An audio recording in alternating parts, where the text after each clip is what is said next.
que é democracia para o senhor? A democracia não é uma coisa única.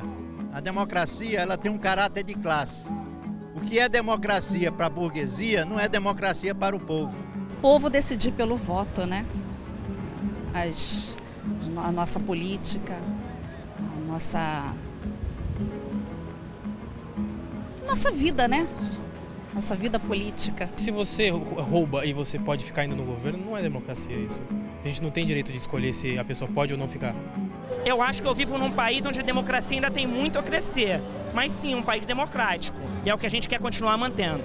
É você ter o livre direito de se manifestar democraticamente, pacificamente, como estamos aqui hoje à noite. É o governo fazer o que o povo quer, o que é o melhor para o povo. Não é o que eles estão fazendo com o Brasil. Essas crises, né, como a gente está vivendo, de radicalização, são momentos da história. Você tem um país tão dividido, como a gente viu manifestações num domingo e na sexta, quase iguais em termos de volume. A maior parte das pessoas está lá porque acredita naqueles valores. Eu acho que há uma grande polarização, por enquanto, de opinião, né, de sentimentos. Graças a Deus, não uma polarização na base da violência. Isso é muito importante que se mantenha assim.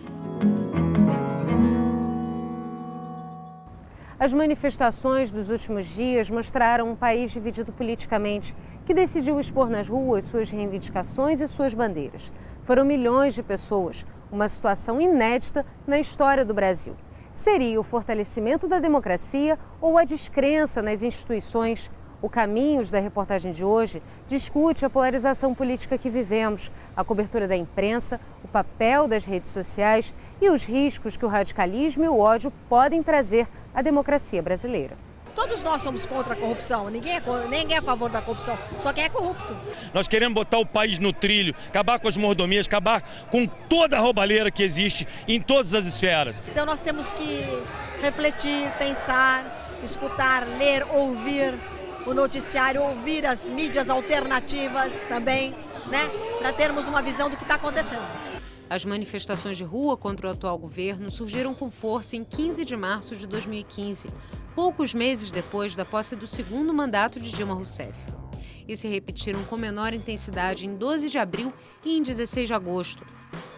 Mas no domingo retrasado, o movimento voltou a crescer, inflado pelas constantes denúncias de corrupção geradas pela Operação Lava Jato, comandada pelo juiz Sérgio Moro e por sua ampla divulgação na grande mídia. Milhões de pessoas foram às ruas nas principais cidades do país. A maior manifestação aconteceu na Avenida Paulista, em São Paulo. Na sexta, dia 18 deste mês, foi a vez das manifestações de apoio ao governo em todos os estados da federação. Em São Paulo, o ex-presidente Lula, envolvido na polêmica do impedimento de sua posse no Ministério da Casa Civil, discursou.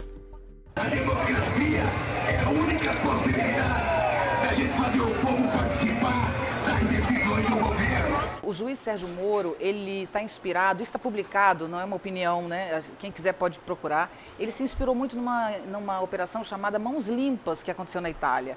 E lá foi uma luta judicial contra a corrupção. E é isso que ele está trazendo para cá, uma luta judicial. Então, ele argumenta que se você esperar o processo legal, você não vai conseguir ter rapidamente esse retorno. Você não vai pegar as pessoas com as calças na mão, como diz no ditado popular.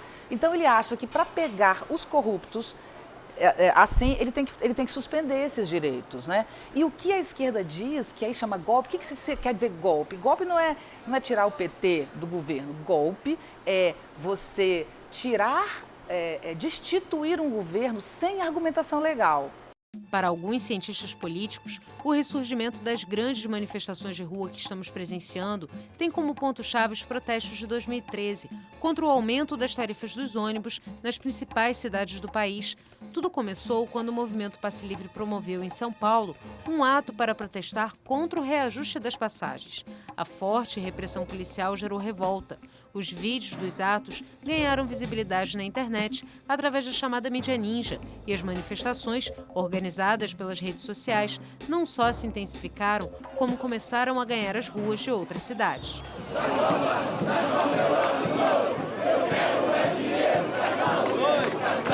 Eu tenho uma visão não muito positiva das manifestações de 2013. Se você lembrar, elas coincidem com a Primavera Árabe, né? com aquelas crises que marcaram, aquela paixão que marcou a queda do governo no Egito, depois a queda do Gaddafi, depois as grandes manifestações na Turquia, etc. E o que resultou desse movimento, dessa Primavera Árabe, foi a implantação de ditaduras horrendas. Essas manifestações, elas trouxeram alguns problemas para o Brasil, alguns ganhos. O ganho aparece hoje, o problema também. Quais são os ganhos dessa época? Os ganhos são a indignação manifesta, né? Então, a população civil com um canal de manifestação para a sua justa indignação, né? A gente tem muitas razões para indignação no Brasil. E essa população civil com direito e com espaço para manifestar essa indignação e foi para a rua. Mas o que marcou as manifestações de 2013 foi: vem para a rua você também. Então, vem todo mundo para a rua, né? Então, não foi uma manifestação dirigida para nenhum lado. O motivo do protesto deixou de ser apenas o reajuste no transporte coletivo. As grandes passeatas serviam para reclamar dos gastos com a Copa do Mundo, das condições precárias na educação, na saúde e na segurança, além de denúncias de corrupção. O fenômeno pegou a classe política de surpresa, obrigando que o governo federal e o executivo sinalizassem com reformas para que o clamor das ruas se acalmasse. Reformas essas que acabaram não sendo levadas a cabo. Outro fator de desmobilização foi a presença dos chamados Black Blocs, grupos mascarados que partiam para o confronto com as forças de segurança e para a depredação de patrimônio público e privado. Com o tempo, as manifestações entraram numa sinuca de bico com muita dificuldade e acabou gerando violência. Por quê? Sem direção, sem canal de participação, sem discurso e sem liderança, quem acabou ficando na rua esteve vinculado a violências cada vez maiores. É difícil analisar isso, mas muitos grupos se apropriaram das manifestações no fim das manifestações, né? No fim, literalmente, desde o começo ela começava de uma maneira e sempre terminava de outra. Nós nunca chegamos a um congresso tão retrógrado quanto depois das manifestações. A luta contra a homofobia, o retrocesso em direção aos direitos das mulheres, né? O resultado das manifestações politicamente para o Brasil não foi um bom resultado.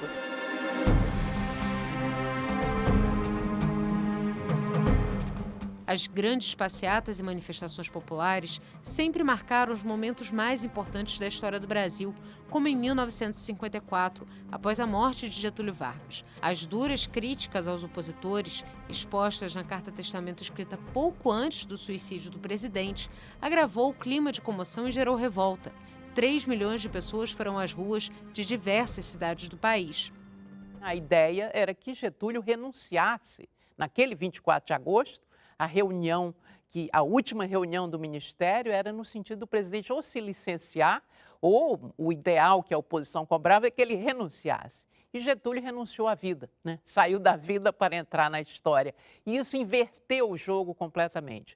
A rejeição que ele estava sofrendo de uma parte considerável da população se tornou numa manifestação de amor, de paixão pelo presidente. Então houve, na verdade, aí um movimento, uma manifestação que tomou várias cidades brasileiras de reconhecimento, né, que aquele presidente, que aquela proposta para o Brasil era a que o povo queria e aprovava.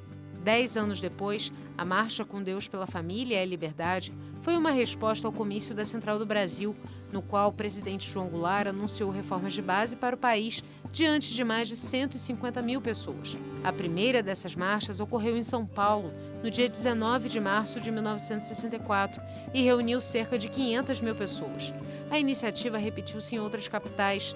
Essas marchas foram um argumento usado pelos militares para derrubarem o presidente com um suposto apoio popular.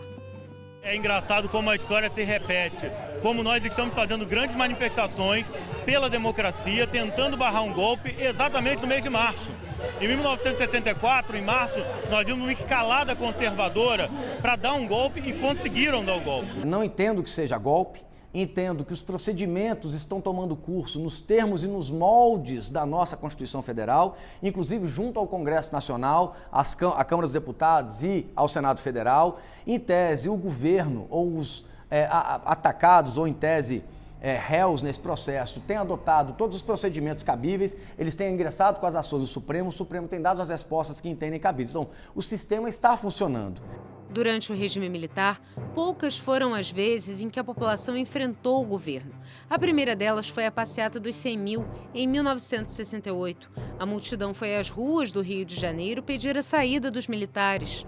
A morte do estudante Edson Luiz de Lima Souto, assassinado pela PM em um restaurante, provocou vários levantes estudantis no país.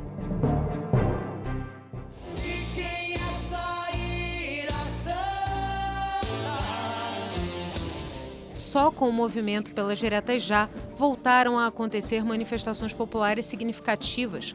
De janeiro a abril de 1984, o país foi tomado por grandes comícios. Os dois maiores aconteceram na Candelária, no Rio de Janeiro, com cerca de 1 milhão de pessoas, e no Vale do Anhangabaú, em São Paulo, com aproximadamente 1,5 milhão de participantes. Ao votarmos, falávamos com grande ênfase: voto sim, a favor, pela democracia, pelas eleições diretas já, vamos acabar com a ditadura. Fizemos todas as manifestações possíveis para, inclusive, animar os demais senadores e deputados que estavam ali votando. Infelizmente, naquele dia ainda não conseguimos.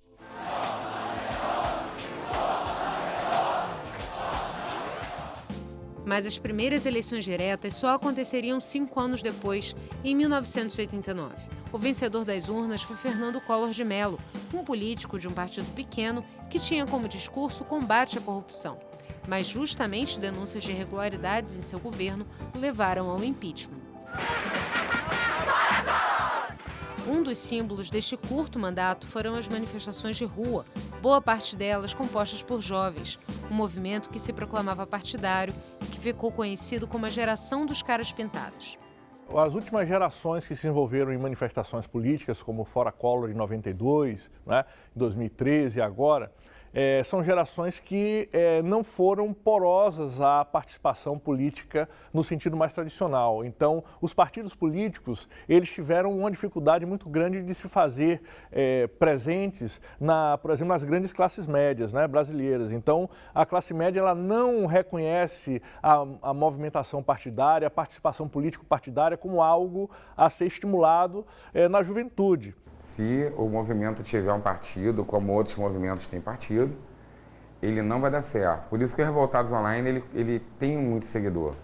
Porque nenhum líder é candidato a nada, nenhum líder é filiado a nenhum partido. Então a gente tem propriedade na hora que a gente vai falar, porque a gente não tem uma... O nosso pensamento político é apolítico. O partido é fundamental para organizar não só a população em torno de determinadas bandeiras, de determinadas causas, mas o próprio parlamento, para que ali, naquela reunião de representantes do povo, se cheguem a acordos, se travem disputas, se travem debates e se cheguem a conclusões que atendam aos representados, que é o povo brasileiro que pôs aquela gente lá. As pessoas querem acabar com a corrupção, como se fosse possível acabar com a corrupção num passe de mágica, e acabam se organizando, não necessariamente de forma espontânea, nessas manifestações que hoje representam aí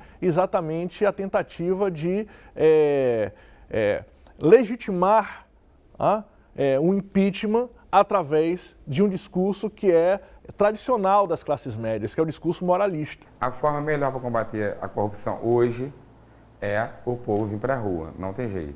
Eu vejo com magníficos olhos esta movimentação da população brasileira indo para as ruas, porque, em tese, a população brasileira não é daquelas que se mobiliza e se movimenta de imediato e nem de forma comum e normalmente, mas quando o brasileiro vai para a rua, costuma ir movido por um bom sentimento, por emoção e por seu coração tocando junto com sua razão. As manifestações atuais são diferentes das diretas já e as do impeachment de Collor. Não há um consenso. Elas são um reflexo da divisão ideológica do país divisão que já tinha ficado clara no pleito presidencial de 2014 e que ganhou força com as crises política e econômica. Mas qual o perfil desses manifestantes em posições tão opostas? A Fundação Perseu Abramo fez uma pesquisa durante as manifestações dos últimos dias. A média de idade dos dois protestos é bem próxima: 41 anos para os opositores e 45 anos entre os governistas. Entre os oposicionistas, 76% dizem ter nível superior. Já os que apoiam o governo, o índice é de 70%. No que se refere à faixa de renda, a média familiar dos que foram às ruas no domingo é de 10 salários mínimos. Já na passeata de sexta, a maioria tinha uma renda familiar entre 5 e 10 salários mínimos. Entre os manifestantes contra o governo, 51% disseram não ter preferência por um partido. Já entre os que apoiam o governo, são apenas 13%.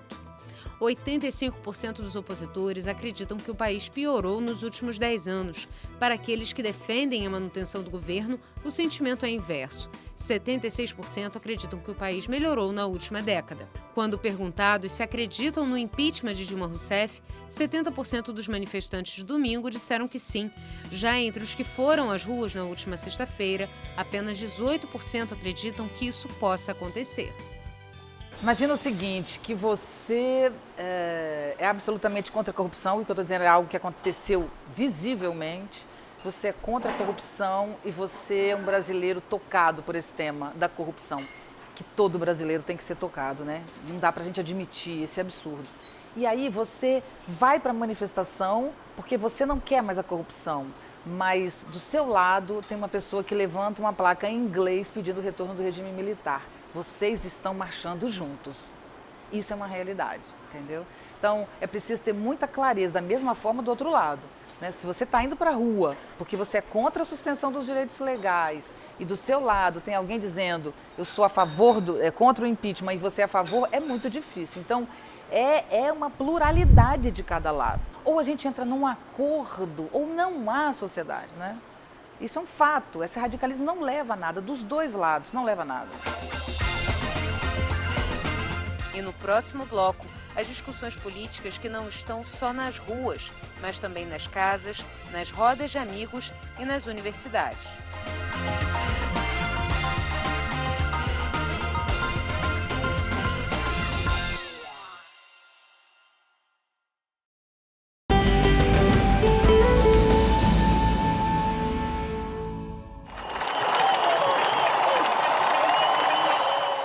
De um lado, manifestantes pró-impeachment. De outro, pessoas que apoiam a permanência da presidenta Dilma. Assim como Alessandro, que por sua posição política foi agredido quando caminhava em direção ao Palácio do Planalto para assistir à posse do ex-presidente Lula como ministro da Casa Civil.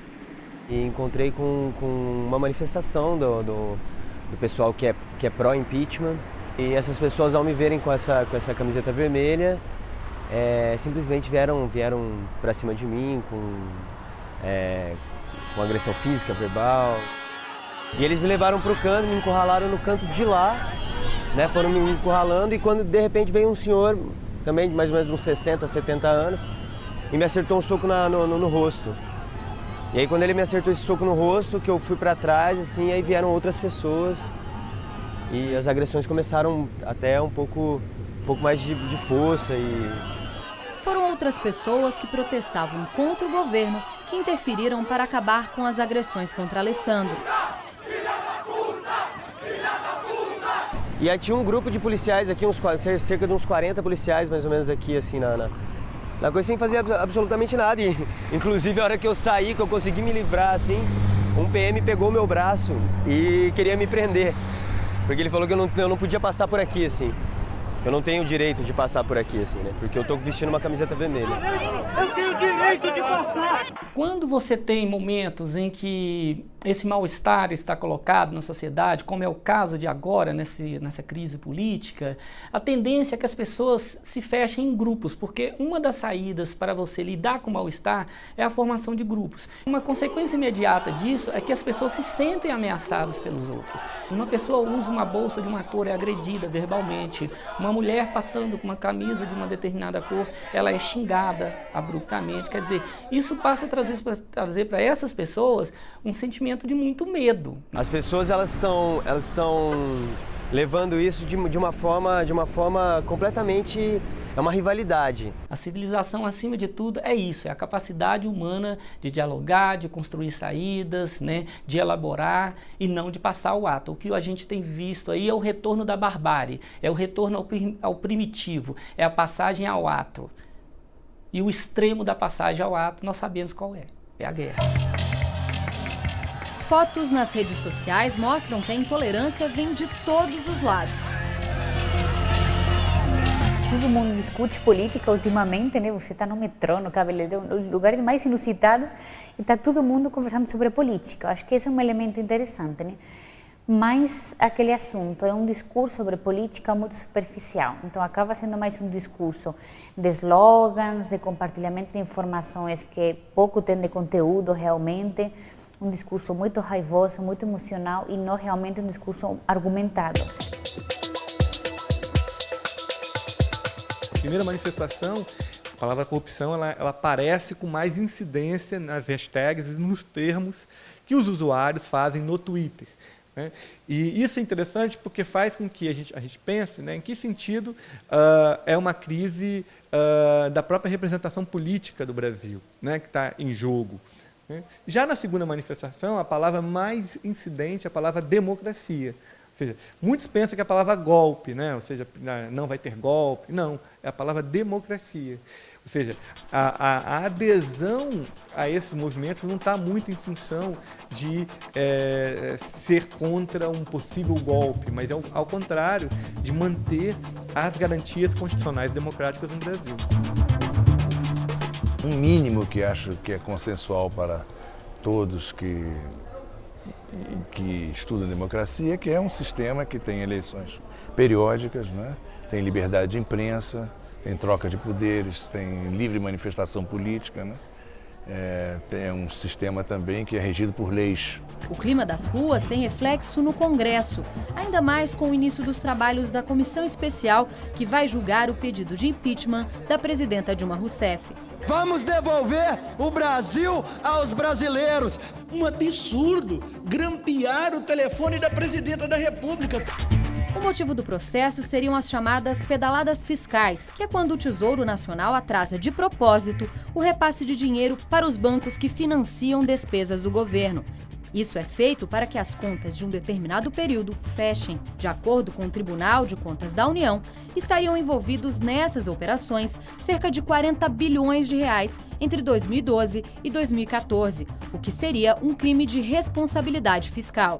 Ninguém nunca acusou a presidente Dilma de ter desviado dinheiro em proveito próprio ou de algum amigo. Na verdade, a pedalada é um artifício contábil. O dinheiro que está num fundo público vai passar para outro fundo público, mas por conveniência de equilíbrio orçamentário, então houve um retardamento nessa transferência, como aliás o ex-presidente Fernando Henrique Cardoso fez muitas vezes e ninguém nunca disse que era uma ilegalidade, porque na verdade não configura crime de responsabilidade. A Ordem dos Advogados do Brasil apoia o processo de impeachment. Para o presidente da OAB do Distrito Federal, além das pedaladas fiscais, outros pontos devem ser considerados. Nós entendemos que existem 3 pilares que sustentam este pleito. O pilar do ato das chamadas pedaladas fiscais, que nós interpretamos como violação à lei orçamentária prevista na Lei 1079 de 50. Há aquela interlocução havida no sentido de se haver um intuito de, entre aspas, ou assim, se burlar o judiciário com vistas à nomeação do ex-presidente Lula para um cargo e com isso tentar retirar da incidência do juiz natural da causa, que no caso até o presente momento seria o juiz Sérgio Moro, e outros atos que caracterizam incompatibilidade com o exercício do cargo da presidência da República com o conjunto da obra, digamos assim, que foi revelado recentemente pelas investigações levadas a termos pela Polícia Federal.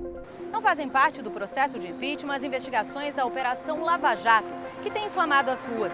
Desde 2014, o Ministério Público Federal investiga denúncias de lavagem e desvio de dinheiro público envolvendo a Petrobras, empreiteiras e políticos. A atuação do juiz Sérgio Moro, responsável pelas ações penais, divide o meio jurídico. Um dos pontos polêmicos foi o levantamento do sigilo telefônico de uma conversa envolvendo o ex-presidente Lula e a presidenta Dilma Rousseff. O levantamento do sigilo por parte do juiz Sérgio Moro é um levantamento adequado. Entendemos que a lei de interceptação estabelece que as investigações são feitas em sigilo e, após o término delas, há o levantamento do sigilo e fica público no processo. O processo que corre perante a 13ª Vara Federal de Curitiba ele é eletrônico e que as pessoas que quiserem podem ter acesso a ele. O levantamento do sigilo, a quebra do sigilo de comunicações telefônicas infringe claramente a Lei 9.296 de 1996. Quando o conteúdo das conversas telefônicas não tiver ligação com o inquérito e o processo, o juiz mandará destruí-lo. Ao invés de mandar destruir, ele mandou divulgar. Ora, repito, qualquer pessoa, menos o juiz Moro, é claro, que teria cometido esse ato criminoso de quebrar o sigilo, seria passível de uma pena criminal de 2 a 4 anos de reclusão e multa. Eu pergunto, quem tem coragem hoje no Brasil para punir o juiz Moro?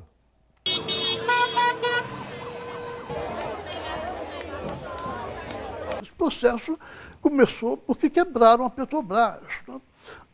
As pessoas parece que estão esquecidas disso. O que houve na Petrobras não é um assunto de opinião, de A ou B, é uma questão de fatos. Né?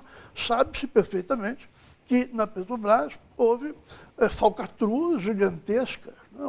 houve superfaturamentos, fraudes de toda ordem, tanto assim que o valor da empresa desabou e ela está sendo processada, inclusive nos Estados Unidos, e com certeza vai levar uma multa muito alta por ter prejudicado profundamente os interesses de milhões de acionistas.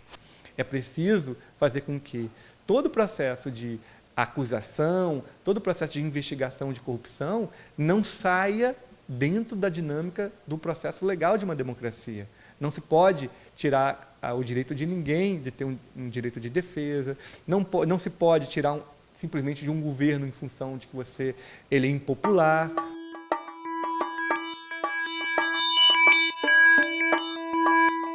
Em Brasília, alunos da UNB se reuniram a pedido da TV Brasil para debater o momento político do país. Golpe, para mim, é você tentar aparelhar o legislativo. Golpe, para mim, é você tentar aparelhar o judiciário. Isso é descumprir a Constituição. Então, se a gente está falando de democracia, a gente tem que cumprir a Constituição de todos os lados. Realmente acredito que a defesa do impeachment, não sei, talvez confirmação do que isso aconteça, seja um projeto de sepultação de uma legalidade democrática que foi tão difícil de ser conquistada. Eu acredito sinceramente que as próximas lideranças vão sair da nossa geração. Hoje a gente não se sente representado por partido político, a gente não se sente representado pelas lideranças que estão aí, porque a gente enxerga um mundo diferente. Como é que a gente vai pensar, não só na ciência política, mas até mesmo na medicina, o que a gente quer para os nossos cursos, para a nossa profissão, se a gente não sabe o que a gente quer para o nosso país? É um momento tenso na conjuntura política do país e é muito importante que a juventude se manifeste em um momento de tantas opiniões, tanta diversidade e tanta importância. Eu acredito que existe um consenso na sociedade de que o governo de Dilma Rousseff é insustentável, de que o governo é corrupto, de que o governo é incompetente. Mas eu não acho que as instituições estejam ameaçadas, mesmo porque a Operação Lava Jato, o Supremo Tribunal Federal, o Superior Tribunal de Justiça, mostram que as instituições estão funcionando, né? Corruptos estão sendo presos, estão sendo investigados, estão sendo julgados, estão sendo condenados, os escândalos de corrupção estão aparecendo, então eu acho que a gente vive uma crise política, uma crise econômica, mas não uma crise institucional. As pessoas defendem, não, para atingir a corrupção a gente precisa suspender os direitos legais. E a esquerda diz não, suspendendo os direitos legais, todos estamos em questão. Quem amanhã eles vão sugerir que suspenda os direitos? As lutas da outra manifestação, que é mais o verde e amarelo, não estão contemplando as classes populares. Então, como as classes populares estão se sentindo isoladas, elas estão dizendo: queremos manter um governo que diminuiu a desigualdade, que valorizou a educação pública, que tirou o Brasil do mapa da fome. Isso é o que essas classes estão dizendo. Então, estão dizendo assim: olha só, nós também somos contra a corrupção, mas não mudem a política do governo, porque a gente quer que se mantenha, porque ela nos beneficiou. A divisão de opiniões está em todos os espaços. Das redes sociais ao boteco, o clima também está tenso. Se discutir política, se discute. O problema é que existem, assim, os ânimos ficam muito exaltados. Então, às vezes, você emitir uma opinião pode acarretar como inimizade, né? Você acaba perdendo a amizade, são colegas de trabalho que não compactou com a mesma ideia que você e acaba que você se vê isolado, né? Você prefere até ficar calado para preservar a amizade, preservar colegas de trabalho, do que até que expor a sua opinião. Eu uso muito o Twitter. Então você acaba que você expondo uma opinião, tem sempre alguém que vai entrar e vai comentar alguma coisa sobre isso. E já teve várias situações em que a pessoa bateu no pé assim, jurou por A mais B que estava certo e não aceitava e acabou que hoje em dia eu não falo mais com a pessoa. Polarização em si simples, ela é saudável. Você tem uma ideia, faz parte da democracia, e eu tenho outra ideia. E nós dialogarmos, discutirmos, debatermos, né? Então, somente quando essa polarização ela se acirra de forma que você já não interessa o argumento do outro, aí isso mais ainda pode desembocar em violência, aí essa polarização é ruim. Existe um grupo que defende cegamente o seu lado e outro grupo que defende cegamente o seu lado, sendo que os dois lados, na verdade, têm corrupção. Não existe nenhum Esse melhor é um que o dos outro. maiores problemas da nossa política hoje. É só o povo que pode mudar o país, mas o povo quer eleger alguém que faça isso. Isso nunca vai acontecer.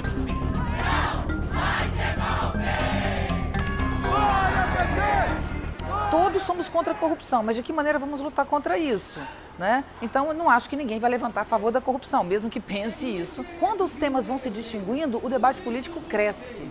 Eu acho que as manifestações estão ganhando foco e a gente vai ter uma discussão honesta nas ruas. O momento político do país também virou uma questão de família. Por aqui, as opiniões são divergentes e já geraram discussões até pelo WhatsApp. Eu ignoro, eles mandam lá, eu até vejo algumas coisas. Né? Sai do grupo. Saiu. Na época das eleições, né, foi a primeira vez que aconteceu esse mal-estar. Pedimos para não mais falar de política no grupo da família, que era para falar sobre amenidades da família, né? E aí a coisa diminuiu. Agora, de novo, acho que as pessoas vão ficando, assim, querendo efervescer, né? A maioria no grupo da família é pró-impeachment e eu vejo isso, tipo, de uma maneira muito forte, né? Então, eu já prefiro não falar nada, porque eu sei que ali não vai ter aceitação, esse tipo de uso, o que eu colocar, o que eu propor, porque eu vejo que não existe um debate, existe um combate. E quando o assunto é impeachment, 3 se posicionam contra e 4 a favor do processo. O impeachment, para mim, não vai mudar nada, absolutamente nada. E eu acho ilusão nossa a gente achar que tirar a presidente vai fazer com que os outros a gente também consiga tirar. Porque não é a gente que tira. Eu coloquei, eu posso tirar.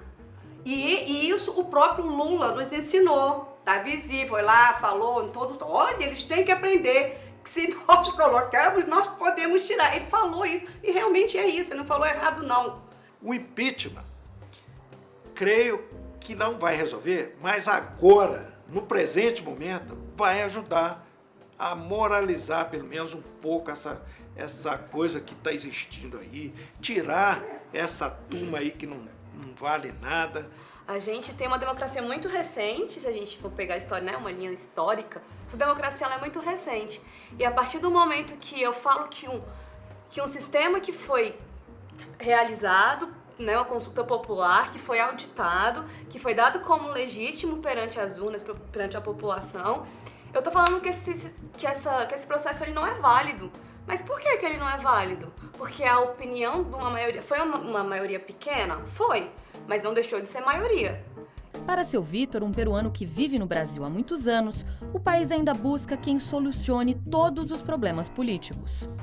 O Brasil está procurando esse salvador da pátria há muitos anos. Estou aqui há 50 anos aqui no Brasil. Quando vim vindo, um rapazinho ainda novo, 19 anos, vim para estudar. E dessa época para cá, eu tenho percebido que realmente no Brasil o que falta realmente é lideranças. Porque estão se procurando o salvador da pátria. A gente tem que realmente fazer uma força para realmente eliminar todos aqueles, seja de um partido ou de outro, mas tem que dar uma barrida de tudo para poder começar tudo de novo.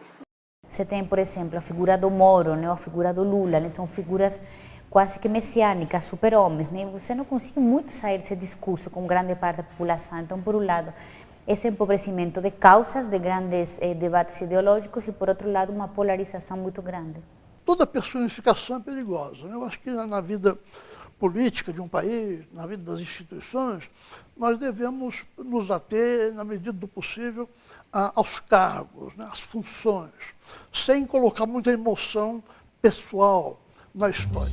Apesar de existirem pensamentos opostos em várias questões políticas, a família concorda que o discurso radical de ambos os lados só vai piorar o quadro. A gente estava num show esse final de semana e as pessoas gritavam, no momento em que parou tudo, todo mundo mandou a presidente para aquele lugar. Assim, então, para mim isso mostra o ódio, porque eu vi uma criança na minha frente falando isso. E isso pra mim e a mãe não tava nem aí, a mãe achava que tava certo. A primeira coisa que me veio à cabeça foi o que essa criança ouve em casa, né? O que nós estamos ensinando para nossas crianças. Eu acho que você xingar o outro, né, proferir palavras de baixo calão, não tem essa necessidade. Não, isso não vai mudar em nada o quadro político. Quem sou eu para te convencer o que é certo e o que é errado? Onde é que está escrito que esquerda é certa, que centro é certo, que direita é certo? Não, a gente vive exatamente numa democracia onde cada um tem o direito de expor sua opinião e é nessa que a gente aprende. Eu entendo o seu lado, você entende o meu, e nesse de entender você não incita esse ódio.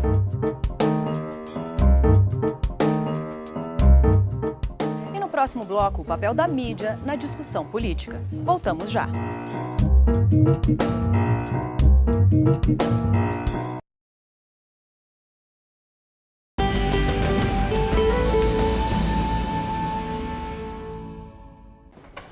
Hola. Hola, ¿qué tal? Bienvenidos, muy bien. Gracias. Esta agência espanhola de notícias CF tem actuação aqui no Brasil, temos escritórios em Brasília, Rio de Janeiro, aqui em São Paulo, nosso departamento comercial. E aqui funciona nosso departamento de produção de televisão, Wallace, nosso editor, que faz a versão brasileira dos vídeos da F que se produzem em todo o mundo.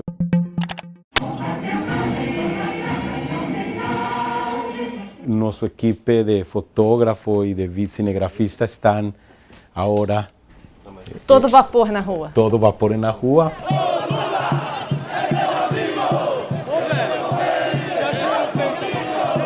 Não deixou de ser uma sexta-feira diferente para a gente hoje aqui. Lula, guerreiro do povo brasileiro! E isso chama atenção desde o ponto de vista jornalístico, porque você transmitir o que está acontecendo no gigante latino-americano para o resto do mundo. Alguns dos manifestantes são chamados de forma pejorativa de coxinhas, né? Dá para traduzir isso para o espanhol? Se você pesquisa, você vai encontrar associado com militares, associado com um time de futebol de Curitiba, porque, aliás, a sua coxinha, o alimento não existe fora do Brasil. Então, mais complicado ainda, você explicar que um bolinho, salgadinho, frito, é complicado.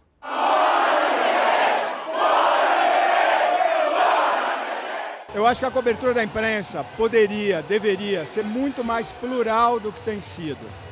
A impressão que eu tenho, às vezes, é que a mídia imagina que só há um tipo de público lendo, ouvindo e vendo as coisas que ela mostra. Não existe mais nem sequer a encenação da isenção jornalística, nem mesmo a encenação.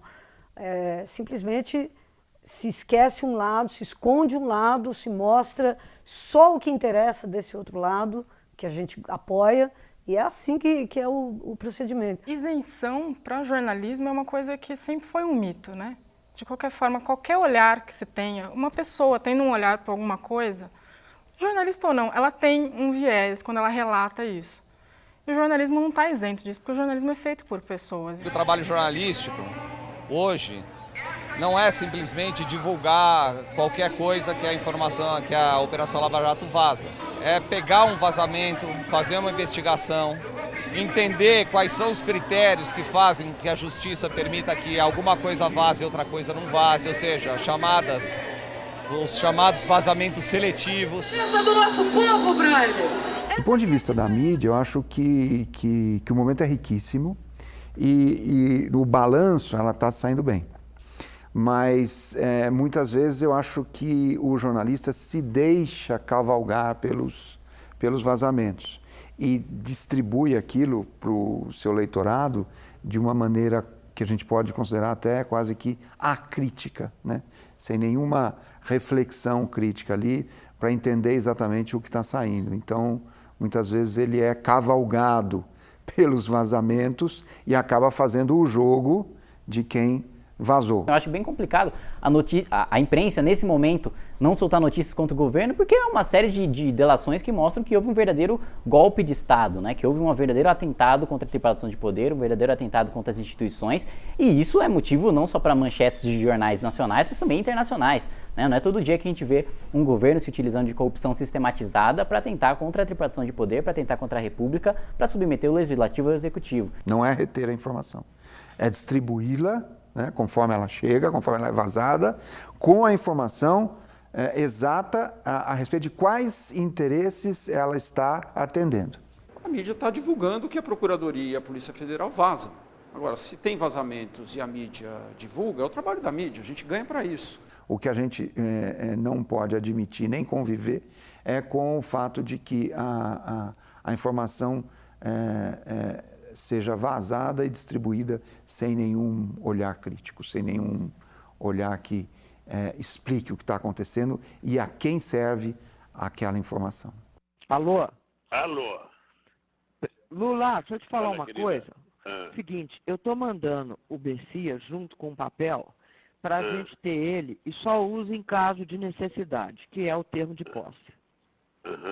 Tá? Ah, tá bom, tá bom. Só isso, Almer- você espera tá aí bom. que ele tá indo aí, Tá bom, tô aqui, fica aguardando. tá? Tá bom. Tchau. Tchau, querida. Alguém vaza um documento, alguém divulga uma gravação. E a gente não para pensar, falar, pô, é justo divulgar essa gravação? É correto divulgar isso? Isso atenta contra a democracia? Isso ofende o Estado de Direito? O que esse juiz está fazendo é correto? Isso vai fazer bem para o Brasil? Aí não existe essa discussão. A gente simplesmente divulga, porque é o nosso trabalho. Um juiz não pode autorizar, e não apenas autorizar, mas como fez o juiz Moro, imediatamente chamar uma rede de televisão para divulgar essas informações que ele colheu, ou que a Polícia Federal colheu, de comunicações telefônicas. Há um debate muito forte na justiça a respeito disso. No entanto, essas gravações foram tomadas como fatos absolutos, como verdades, pelos jornais, pelas televisões.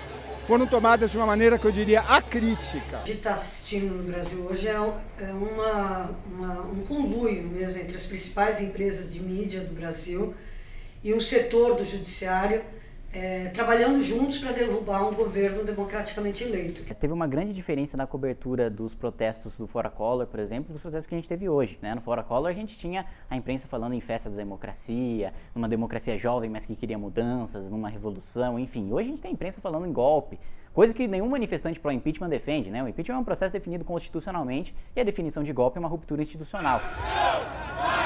É isso aí, companheiro! As pessoas que falam isso, falam da mídia golpista, ou mesmo da mídia não golpista, o que seja, e que reclamam da mídia, eu acho que elas estão voltando as baterias do canhão delas para o alvo errado, porque a mídia é o mensageiro. Os meios de comunicação de massa estão no Brasil sob controle empresarial. 90% das redes de rádio e televisão estão nas mãos de 6 famílias. E elas estão intimamente ligadas à classe dominante. A classe dominante agora resolveu destruir o governo e também perseguir até o fim o ex-presidente Lula. O fato é que o país nunca acompanhou com tantos detalhes uma investigação de corrupção da monta, né, do tamanho que a gente está vendo agora. O Petrolão é muito maior, por exemplo, do que o Mensalão. Então isso impressiona e isso chama as pessoas a participar. Então é nesse sentido que elas participam. Golpe não tem nenhum aí. Eu não tenho dúvida que a mídia, a grande mídia, essa mídia das famílias tradicionais e tal, não sei o que estão há séculos no negócio séculos é exagero, mas que estão há muito tempo no negócio de mídia e que viveram inclusive de apoio governamental e tal durante os anos da ditadura militar e tal, eu não tenho dúvida de que eles estão envolvidos no golpe, não tenho nenhuma dúvida. E não é de agora, quer dizer, nós passamos os últimos 13 anos esses caras querendo criminalizar o Partido dos Trabalhadores diuturnamente. Infelizmente, quem está na rua é o jornalista, né? Não é o grande dono de jornal que define a editorial e acaba pagando o pato, né? Falando mais uma vez de toda essa raiva.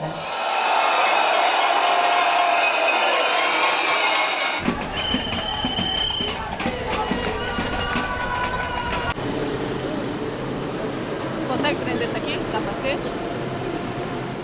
Há pessoas que às vezes olham de fora e acham exagerado. Um capacete, uma máscara, um colete, e não é exagero. É duro dizer, às vezes é até triste dizer, mas não é um exagero do profissional que vai em campo, porque ele sabe, ele indo em campo, ele sabe avaliar, ele sabe mais do que ninguém a quais riscos ele tá sujeito ali. O jornalista se prepara para cobrir uma manifestação de rua como se fosse para uma guerra, né? Então ele vai de colete, antibala, põe suas proteções todas e estuda qual o melhor lugar para chegar, para gravar, para ter uma imagem, para entrevistar alguém, etc.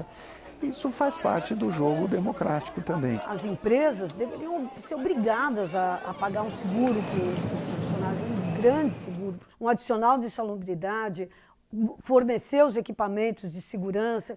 Eu acho absolutamente legítimo que os profissionais requeram isso quando se julgam ameaçados. A polícia está completamente lotada! Independente de emissora de televisão, de comunicação, nós estamos aqui trabalhando e defendendo os jornalistas, porque ele é um trabalhador, ele é assalariado.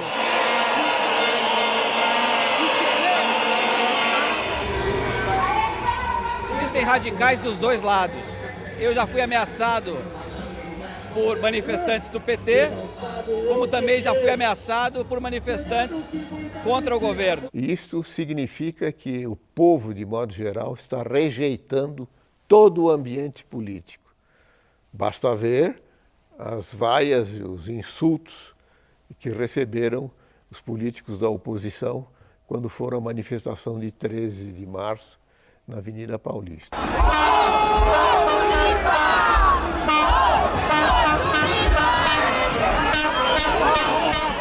A gente ficou bastante assustado, tanto os nossos colegas quanto a própria Abraja, a gente ficou um pouco impressionado. Foi no dia da condução coercitiva do ex-presidente Lula.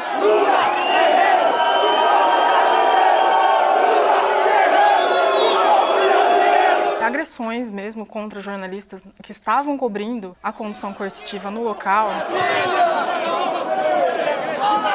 menos o repórter que está aqui não tem o poder de distorcer uma informação, né? A gente vem aqui e faz o que a gente está vendo.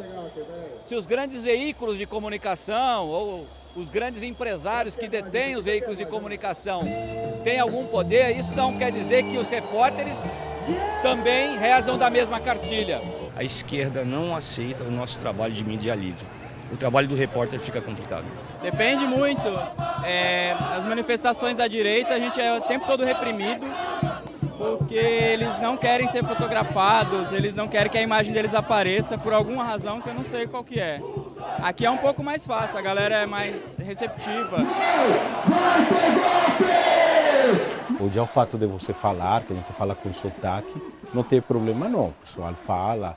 Pelo contrário, eu vejo que esses movimentos, estamos falando de movimentos pró-governo, eles gostam de falar com a imprensa internacional.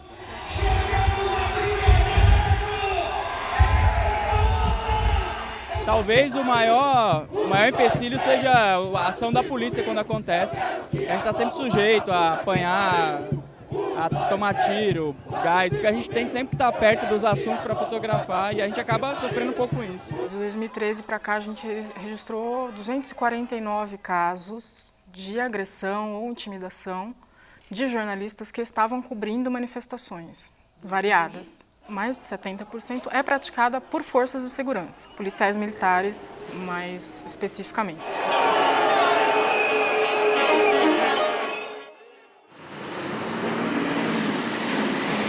Uma coisa é certa, para muitos a investigação da Lava Jato tem sido uma avalanche a cada instante. Como compreender a divulgação de novos depoimentos, delações, grampos e vazamentos de informações que não param de chegar aqui?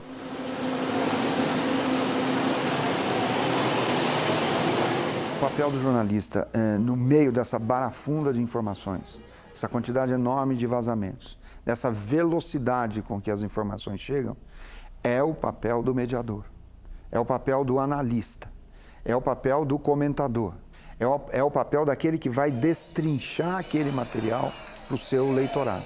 Esse é o papel do jornalista. A este papel ele não pode renunciar nunca. E o que nós temos visto em geral é simplesmente a distribuição da informação recebida ou plantada junto ao jornalista. Se você está querendo uma informação de qualidade que você possa lastrear depois a sua opinião, fazer o seu juízo daquilo, você não vai ouvir um cara que postou qualquer coisa no Facebook no meio de uma manifestação. A tendência que a gente tem observado até com números aí de recorde de audiência é a pessoa correr para a chamada grande mídia, que tem profissionais pagos que custam caro, a atividade jornalística é uma coisa muito cara, para informar minimamente da maneira mais equilibrada possível.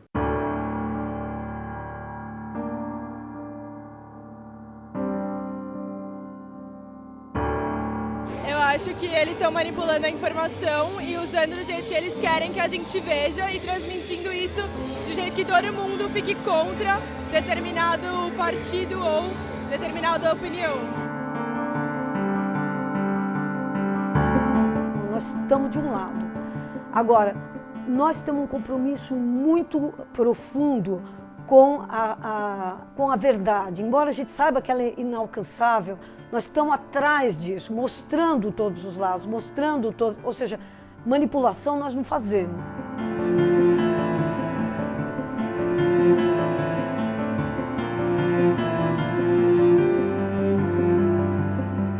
Eu não consigo entender e eu acho que a mídia tem muito a ver com isso. A democracia exige pluralidade.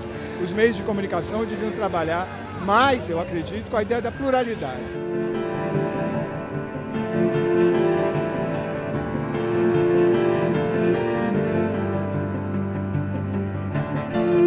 Talvez seja um pouco radical, mas nesse querido país nunca houve democracia.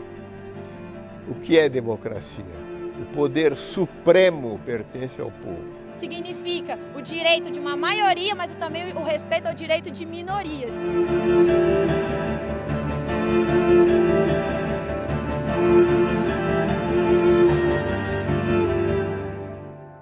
O que está em jogo é algo muito maior, é a própria democracia, né? A própria possibilidade da gente respirar e pensar livremente, né?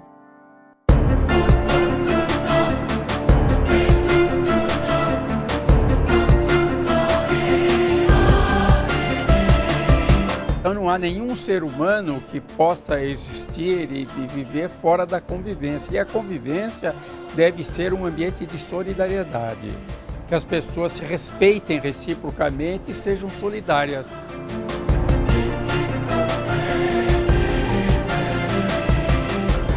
O que nós temos que fazer apenas é respeitar essas manifestações, as duas, né? Os nossos meios de comunicação, tem que valorizar as duas. Nós temos que dar voz à sociedade brasileira. Aí a gente vai ter um movimento democrático.